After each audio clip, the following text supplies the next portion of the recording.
శాతవాహనులు శక్తివంతమైన సామ్రాజ్యాన్ని పరిపాలించారు. వీరి సామ్రాజ్యం ఉత్తరాన ఆరావళి నుండి దక్షిణాన నీలగిరి వరకు మరియు పశ్చిమాన అరేబియా సముద్రం నుండి తూర్పున బంగాళాఖాతం వరకు విస్తరించింది. ఈ విశాలమైన సామ్రాజ్యాన్ని పరిపాలించడంలో శాతవాహనులు మానవధర్మ శాస్త్రాన్ని మరియు కౌటిల్యుని అర్థశాస్త్రాన్ని అనుసరించారు. ఇవి ఉత్తరాదిలో రాజకీయాలను ప్రభావితం చేస్తున్నాయి. వారు వారసత్వంగా పొందిన మౌర్య వ్యవస్థలోని కొన్ని అంశాలను పాటించారు మరియు వారు కొన్ని ఆవిష్కరణలను ప్రవేశపెట్టారు. వాటిలో కొన్ని కొంతకాలంపాటు కొనసాగించారు. శాతవాహన సామ్రాజ్యం ఖచ్చితంగా శాస్త్రాలకు అనుగుణంగా వంశపారంపర్య రాచరికంపై ఆధారపడింది. శాతవాహనులు ఉపయోగించిన మెట్రోనిమిక్స్ అనగా రాజు తన పేరు ముందు తల్లి పేరును ఉపయోగించడం మరియు ప్రజా వ్యవహారాలలో కొంతమంది రాజస్త్రీలు పోషించిన ప్రధాన పాత్ర వలన కొంతమంది పండిత వర్గాలు వారిది మాతృవంశ వారసత్వం అని భావించడానికి దారితీసింది. కాని మెట్రోనిమిక్స్ ఉపయోగించిన విధానం శాతవాహన రాకుమారులు బహుభార్యాత్వం కారణ ఫలితంగానే ఉపయోగించారని వివరించబడింది. అంటే రాజుకి ఎంతో మంది భార్యలు ఉంటారు. వారిలో ఏ రాణి యొక్క కుమారుడు రాజ్యాధికారం చేపడతాడో వారి పేరు ముందు వారి తల్లి పేరును ఉపయోగించడం జరిగిందని చరిత్రకారులు వివరించారు. ఇంకా కుటుంబంలోని మొదటి సభ్యులు తమ పూర్వీకుడైన మగవారిని శాతవాహనుల కుటుంబానికి చెందిన వారిగా వర్ణించుకోవడానికి ఇష్టపడ్డారు. మరియు కులపురీస పరాపరాగత అనే వ్యక్తీకరణ శాతవాహనుల వారసత్వం పురుష వంశంలో మాత్రమే ఉందని స్పష్టంగా సూచిస్తుంది. పరిపాలనలో అత్యున్నత స్థానంలో ఉన్న రాజు రాజా లేదా మహారాజా అనే బిరుదుతో పిలువబడ్డాడు. శాతవాహన రాజులు సామ్రాట్ వంటి ఉన్నతమైన బిరుదులను పొందలేదు లేదా వారిని దైవంగా ప్రకటించుకోలేదు. యువరాజులను యువరాజు లేదా కుమార అని పిలిచేవారు. మలి శాతవాహన రాజులు వారి పేర్ల ముందు వారి పేర్లను గౌతమిపుత్ర మరియు వాసిష్యపుత్ర వంటివారి తల్లుల పేర్లతో అనుబంధించినప్పటికీ వారసత్వం అనేది ప్రిమోజెనిచర్ అనగా జ్యేష్ఠపుత్రుడు సింహాసనాన్ని అధిష్ఠించే విధంగా చట్టం ఉండేది. రాజుకు వివిధ స్థాయిలు మరియు హోదాలు కలిగిన అనేకమంది మంత్రులు పాలనలో సహాయం చేశారు.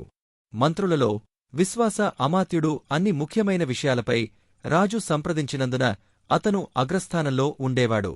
అతనిని ప్రధానమంత్రితో పోల్చవచ్చు. విశ్వాస అమాత్య కంటే దిగువన ఉన్న అమాత్యులను రాజు మంత్రివర్గాన్ని ఏర్పాటు చేసేవాడు. అడ్మినిస్ట్రేటివ్ సర్వీసెస్ పరిపాలనవారి సమర్థత, కృషి మరియు విధేయతతో గుర్తించబడిన అధికారులను నియమించబడతారు. బండాగారిక వస్తువుల ద్వారా వచ్చే ఆదాయాన్ని చూసుకునే వ్యక్తి. హిరణ్యక సైనిక వ్యవహారాలను చూసే వ్యక్తి. మహాసేనాపతి శాసనాలు మరియు గెజిట్లు వ్రాసే వ్యక్తి. లేఖక రాజు యొక్క ఆదేశాలను వ్రాసి భద్రపరిచే వ్యక్తి. హెరానిక ధనము రూపంలో ద్వారా వచ్చే ఆదాయాన్ని చూసుకునే వ్యక్తి. ప్రతిహార వాసన చేత జాడ తెలుసుకునే వ్యక్తి. దూత రాయబారి. మహా అర్వాక న్యాయ వ్యవహారాలు చూసుకునే వ్యక్తి. పరిందవర రాజుల అంతర్గత భద్రతలో గూఢాచారులు. మహాధార్మిక విద్య మరియు మతపరమైన వ్యవహారాలు చూసుకునే వ్యక్తి. రాజుగహక సర్వేయర్ మరియు ల్యాండ్ సెటిల్మెంట్లను చూసుకునే వ్యక్తి. నిబంధనకర రాచరికాన్ని వ్రాసి సంరక్షించే వ్యక్తి. ప్రావిన్సులు శాతవాహనుల ప్రత్యక్ష పాలనలో ఉన్న సామ్రాజ్యం ఆహారాలు అని పిలువబడే అనేక ప్రావిన్సులుగా విభజించబడింది.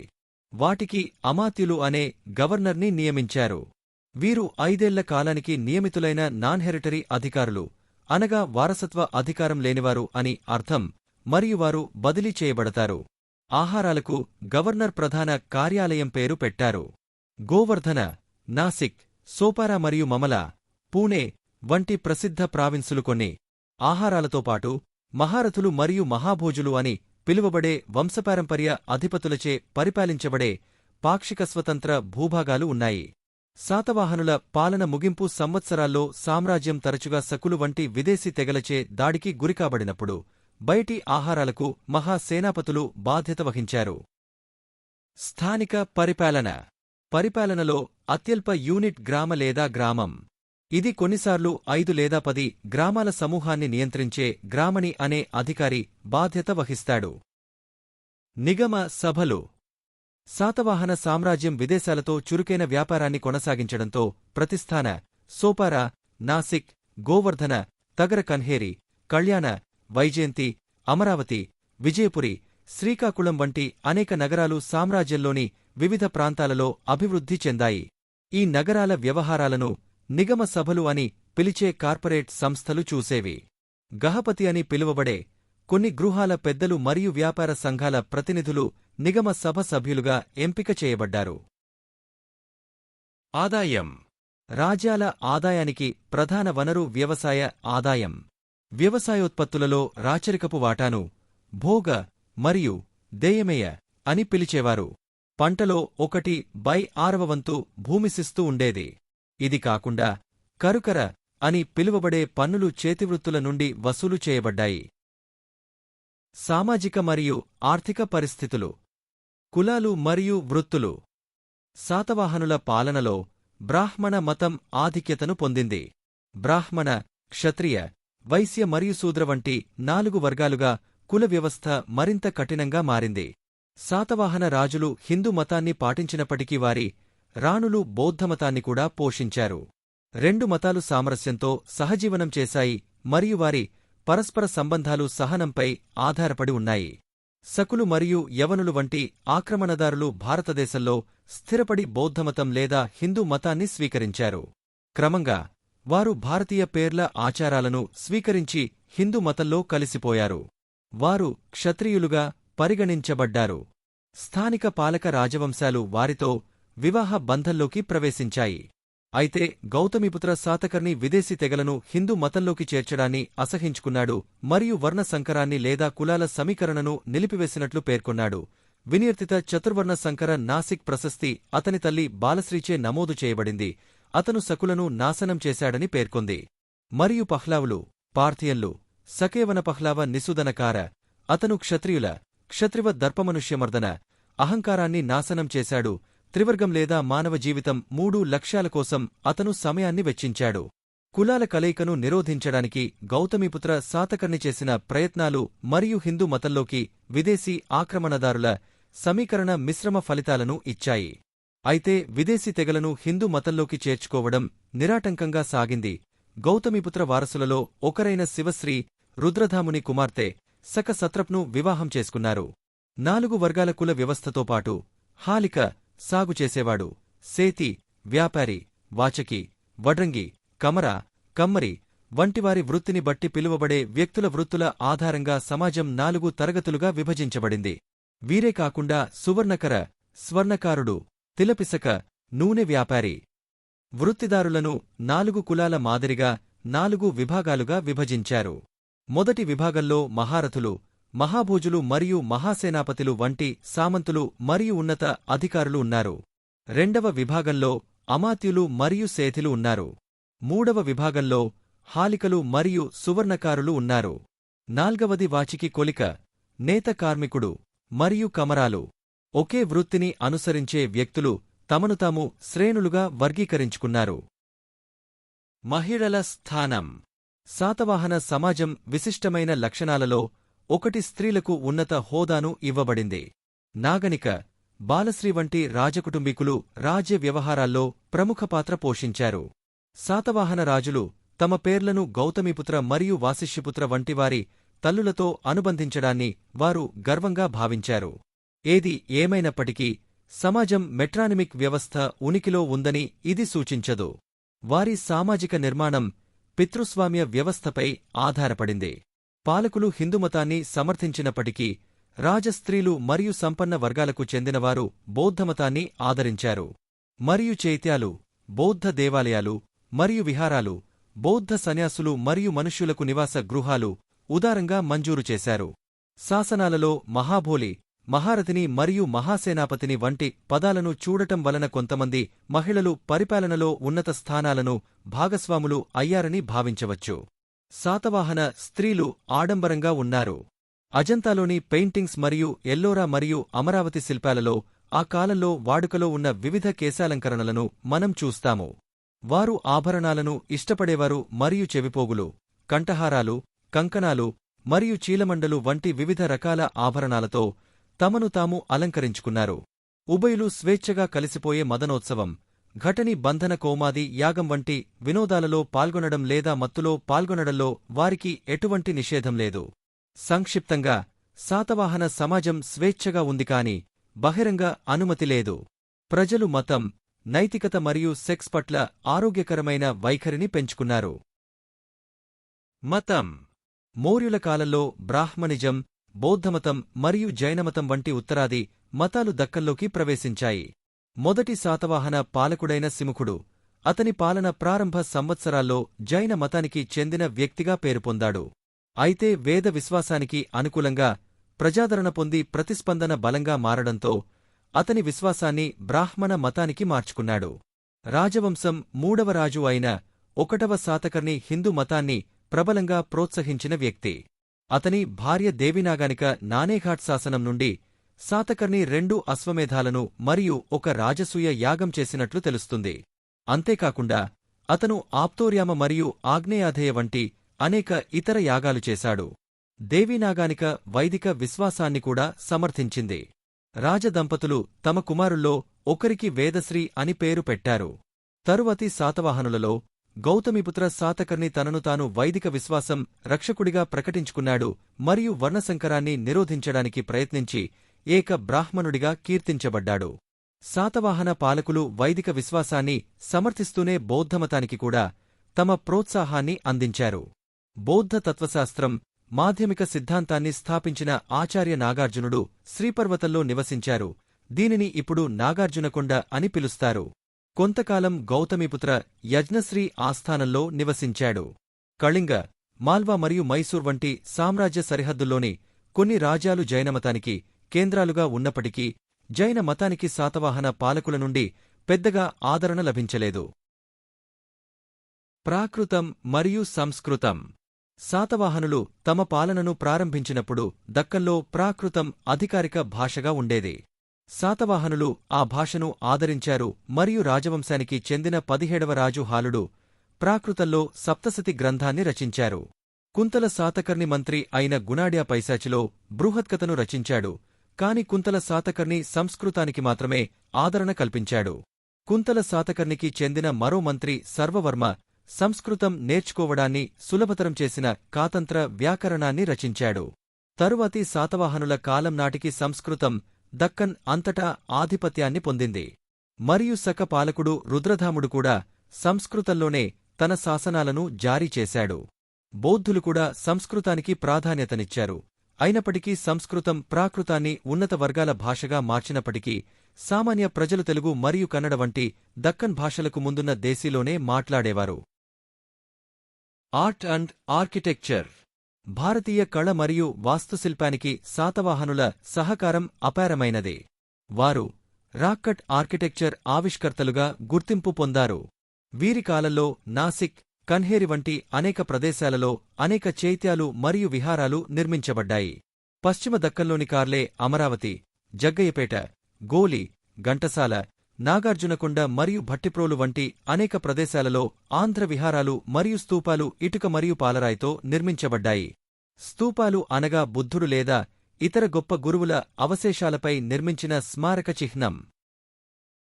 Amaravati school of art. కృష్ణానది ఎడమ ఒడ్డున ఉన్న అమరావతి వద్ద దక్షిణ భారతదేశంలోనే అతిపెద్ద బౌద్ధ స్తూపం నిర్మించబడింది.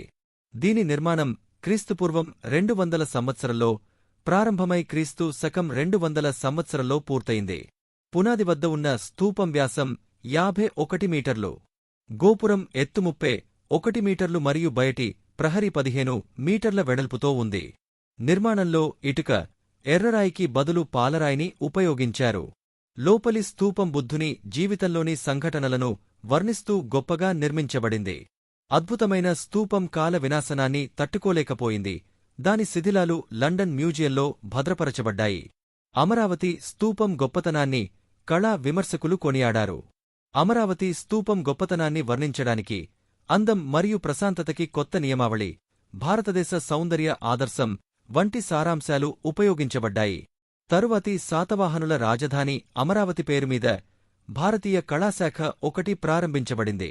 అదేవిధంగా తొలి చిత్రాలలో, ముఖ్యంగా అజంతా గుహలలోని నల్ల యువరాణి శాతవాహనుల కాలానికి చెందినవి. ఆర్థిక పరిస్థితులు. శాతవాహన అధికార ప్రధాన స్థానం దక్షిణ భారతదేశంలోని రెండు శక్తివంతమైన నదులైన గోదావరి మరియు కృష్ణా నదుల ద్వారా నీరు పొందుతుంది. ఫలితంగా శాతవాహనుల ఆర్థిక వ్యవస్థకు వ్యవసాయం ప్రధానమైంది. నదులు వ్యవసాయాన్ని నిలబెట్టడంతో పాటు కమ్యూనికేషన్ ప్రధాన మార్గాలుగా మారాయి. తమ ఆర్థిక వ్యవస్థలో నదులు పోషించే ఆధిపత్య పాత్రను గ్రహించిన శాతవాహనులు మహారాష్ట్రలోని ఔరంగాబాద్ జిల్లాలో గోదావరి నది ఎడమ ఒడ్డున ఉన్న ప్రతిష్టానంలో తమ ప్రారంభ రాజధానిని ఏర్పాటు చేశారు. వారి తరువాతి రాజధాని భారతీయుల ఆస్థాన ప్రతిభకు పోటీగా ఉంది. దీనికి సముచితంగా అమరావతి అని పేరు పెట్టారు. ఇది ప్రస్తుతం ఆంధ్రప్రదేశ్లోని గుంటూరు జిల్లాలో కృష్ణానదికి ఎడమ ఒడ్డున ఉంది. వ్యవసాయం స్థితి లేదా రాజ్యం అందించిన నీటిపారుదల సౌకర్యాల గురించి శాసనాల నుండి చాలా తక్కువగా మనకు తెలుసు. కాని సప్తసతి వంటి సాహిత్య రచనల నుండి గ్రామాలు సుభిక్షంగా ఉన్నాయని మరియు వరి, అల్లం, చెరకు వంటి అనేక రకాల పంటలను పండించాయని మనకు తెలుస్తుంది. ఒండ్రు మట్టితో కప్పబడిన తూర్పు దక్కన్, తెలంగాణ వ్యవసాయపరంగా మరింత అభివృద్ధి చెంది జనసాంద్రత ఎక్కువగా ఉంది.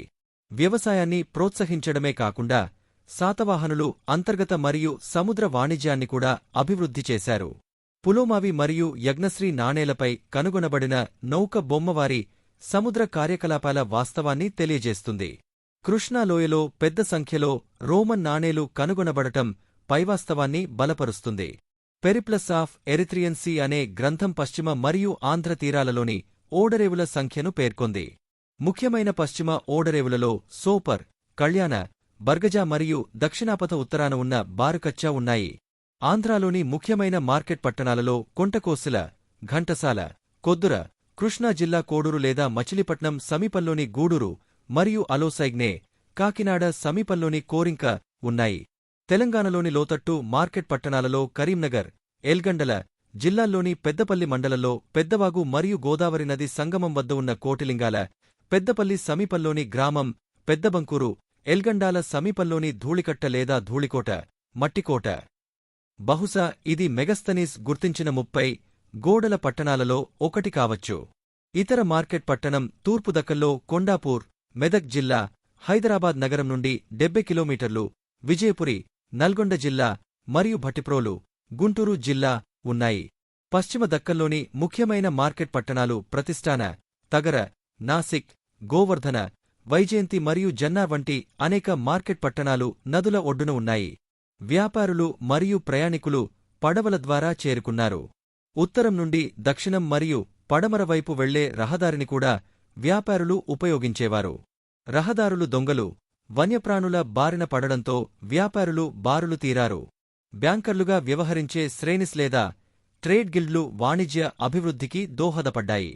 రోమ్, పర్షియా మరియు ఇతర దేశాలకు ఎగుమతి చేసే ప్రధాన వస్తువులు వస్త్రాలు, సిల్క్, రత్నాలు, దంతాలు, మిరియాలు మరియు కోనసముద్రం, ఎల్గండాల వద్ద ఉత్పత్తి చేయబడిన వూడ్జ్ అని పిలువబడే అధిక నాణ్యతగల ఉక్కు ఎగుమతి చేయబడ్డాయి. దిగుమతులలో మద్యం, రాగి, బంగారం మరియు వెండి ఉన్నాయి. చురుకైన వాణిజ్యం ఫలితంగా సేతిస్ అని పిలువబడే ఒక గొప్ప వర్తకులు ఉనికిలోకి వచ్చారు మరియు వారు సమాజంలో ఆధిపత్యం చెలాయించారు. వారు బౌద్ధమతాన్ని ఆదరించారు మరియు చైత్యాలు మరియు విహారాల నిర్మాణానికి విరాళాలు ఇచ్చారు. పశ్చిమ భారతదేశంలోని గుహలపై ఉన్న శాసనంలో వ్యాపారులు ఇచ్చిన విరాళాలు 46 పంక్తులలో పేర్కొనబడ్డాయి. అయితే రాజులు మరియు రాజకుటుంబ సభ్యులది 30 మాత్రమే. శాతవాహన సామ్రాజ్యం తన శత్రువుల నుండి పదే దాడులు చేసినప్పటికీ 5 శతాబ్దాలపాటు నిలదొక్కుకోగలిగింది. దాని ఆర్థిక బలం ప్రధానంగా విదేశీ వాణిజ్యం ఫలితంగా పటిష్టంగా ఉంది. శాతవాహన పాలన క్రీస్తుపూర్వం 3వ శతాబ్దం నుండి 5 శతాబ్దాలపాటు విస్తరించింది. క్రీస్తుశకం 3వ శతాబ్దం వరకు ప్రాచీన భారతీయ చరిత్రలోని అద్భుతమైన యుగాలలో ఒకటి. శాతవాహనుల రాకకు ముందు భారతదేశ చరిత్ర ప్రధానంగా ఉత్తర భారతదేశ చరిత్ర మాత్రమే.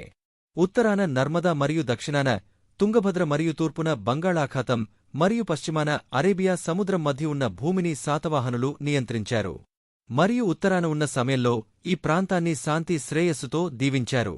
విదేశీ దండయాత్రలు మరియు రాజవంశ విప్లవాల కారణంగా ఏర్పడిన అనేక రాజకీయ అవాంతరాల వల్ల భారతదేశం అతలాకుతలమైంది. శాతవాహన సామ్రాజ్యంలో సమకాలీన ఆంధ్రప్రదేశ్ మాత్రమే కాకుండా మహారాష్ట్ర, గుజరాత్, తమిళనాడు, కర్ణాటక, మధ్యప్రదేశ్, ఒరిస్సా మరియు బీహార్లోని కొన్ని ప్రాంతాలను కూడా కలిగి ఉంది. విస్తీర్ణంలో ఇది మౌర్య సామ్రాజ్యం తర్వాత రెండవ స్థానంలో ఉంది.